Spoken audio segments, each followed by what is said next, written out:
I've been running ads from mid-January for looks like euro a day. My stats are 22,700 views, 339 clicks, and 6 orders. I've spent $96 and I brought in $40. Oh, Chris, I need to address this because I think these numbers are fantastic, right? 22,700 views, 339 clicks. That's amazing. And only 6 orders. That's not the part that I'm really kind of thinking might be broken here. Chris, before I share what I feel might be the issue here, I'm going to throw it your way and we're going to play a little bit and hopefully we're thinking the same thing. But go ahead. I'm curious on your thoughts.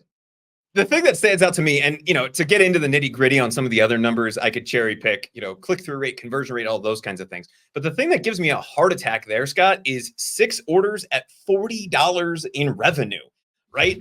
I ain't no math genius, but I can tell you that is less than $10 an order in gross revenue. Yeah. And one of the things that I see a big problem with here a lot of times is like digital products where people will sell it for $5, maybe $10. If it's a purely digital product and you're making a lot more margin there, then you can get away with that.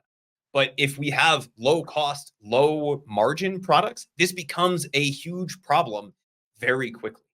I agree. And that's exactly what I was going to say. And I think anyone right now that is selling a digital product, and like we said, let's just use round numbers. Let's say you're selling it for $6. Okay. Yes, there's if you look at like margin, you're like, there's 90% margin on that, but it's 90% of $6, right? There's not a lot of meat on the bone. Like we don't have a lot because we have to realize it is going to take, let's say it's going to take 50 people to click in order for you to get a sale.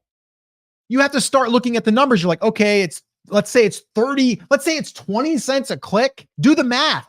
And then from there, you're like, oh, I guess I'm not going to make any money. So one big mistake that I see a lot of Etsy sellers making, whether it's digital product, whether it's print on demand product, what is the margin? What is the profit coming from that after all expenses? What is it? Because before I would run Etsy ads, I'd need to know that. And if it wasn't worthy of Etsy ads, I'm not running it. And one way that you can do that, by the way, is Everbee has a built-in calculator. I've done videos on the channel here to figure out what your profit margin is.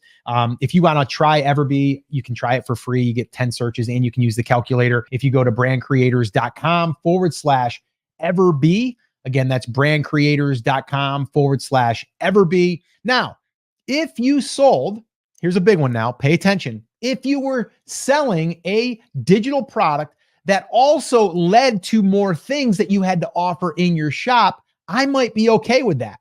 Because now if a customer buys from me, and then I'm doing all of the other things that we talk about here on our YouTube channel, and really our philosophy, our strategy is to have more products for that one person to buy.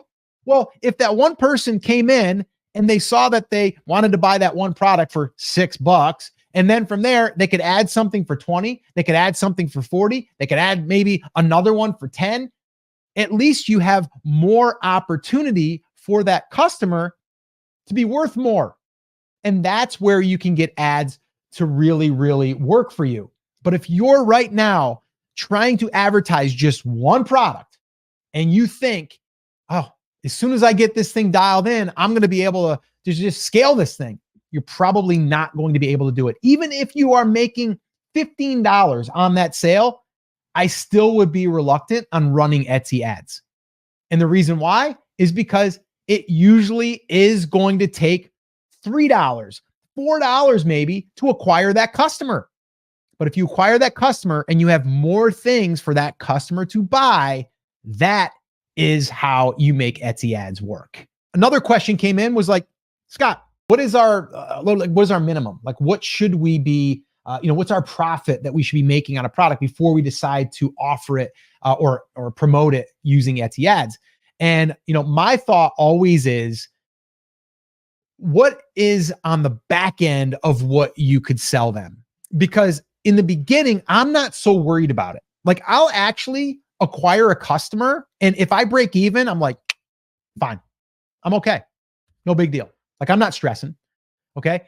And the reason why is because I have everything built in to our Etsy account that is going to have more chances for me to follow up with that customer and the way that, or potential customer, if someone favorites something, I've got the trigger set up. If someone adds to cart, I've got that trigger set up. If someone buys, I've got that trigger set up.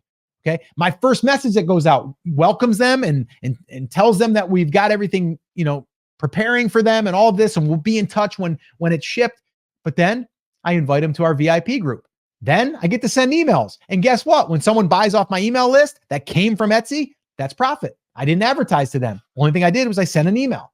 And I recently did that. I showed an example of an email that I sent out, and that one email did over $480, I think, from one email. Those people probably came from an Etsy ads that I might have broke even on. That's the big picture.